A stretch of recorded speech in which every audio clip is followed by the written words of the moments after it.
Ben Aris is the founder and editor-in-chief of BNE Internews and also former Moscow bureau chief for the Daily Telegraph. Mr. Aris, welcome to the show. Would it have made any difference if Russia was invited to the summit? Of course, it would have made every difference. In so much as the peace summit is a bit of a misnomer, in so much as peace discussions are not on the agenda, according to Chancellor Scholz. I mean, this is more a summit that's designed to do two things. One is to institutionalize the Western support for Ukraine. We've seen various packages go through, 61 billion from the States and 50 billion from the G7 this week. And the second thing is it's an attempt by the Ukrainians to isolate Russia by rallying more countries, international states, to the Ukrainian cause. And in that sense, Zelensky must be very disappointed because some of the key countries with real influence, leverage over Putin, have decided to boycott it. And you mentioned China, but Saudi Arabia also is close to Moscow, is not going. The Indian delegation, as far as I understand, is downgraded. It's certainly not going at the head of state level. There's a fairly junior diplomatic representation. Brazil, same thing, not the head of state, relatively junior diplomatic delegation is going. Although all of the Europeans are going at the head of state level to show their ongoing solidarity. And you can't have meaningful peace talks without Russia being at the table. And interestingly, China also floated a peace proposal on the first anniversary of the start of the war and has been lobbying the delegates who are going in order to get them to discuss. I mean, China's actually working and wants to see this war ended. But the only thing on the agenda is Zelensky's 10-point plan. But that's a very maximalist position. It's not a serious offer of peace because it starts with Russia entirely quitting the Ukrainian territory, not just the Donbass and the other regions that they've taken, but including the Crimea, which is a non-starter for the Kremlin.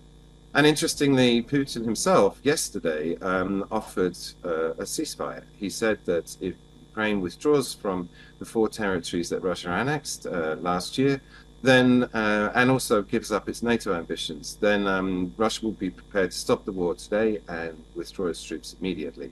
And I think by that, he's trying to make the point that, there isn't a real peace negotiation there without Russia. All right, let's talk about what you said there about China also planning its own peace initiative meeting, and it's planning to do this with the help of Brazil. How do you think that peace plan initiative will go? Not very well.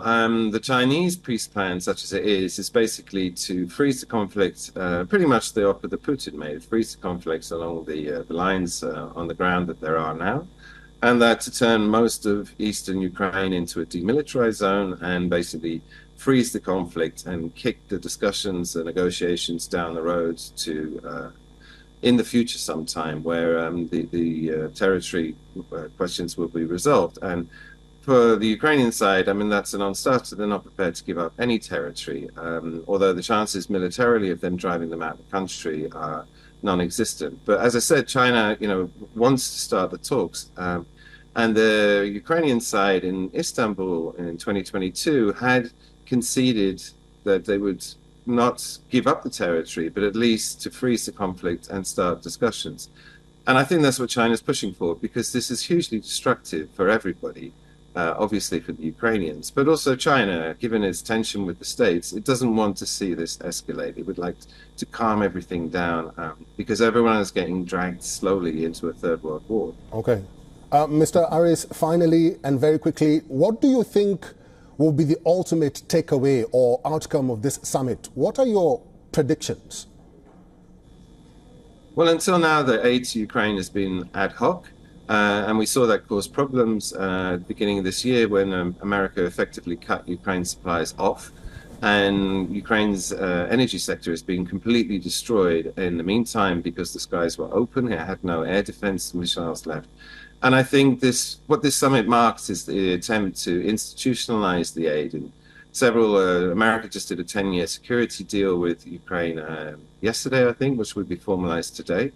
And that's all about making it predictable, of like committing yourself to long-term supplies of money and arms, which is what Ukraine wants and needs in order to stay in the fight. And then we're looking then at a long war with Ukraine be able to keep this up for several years at least.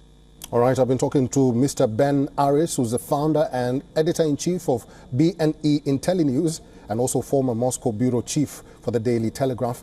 Mr. Aris, thank you very much for talking to us today. For all the latest news, download the WION app and subscribe to our YouTube channel.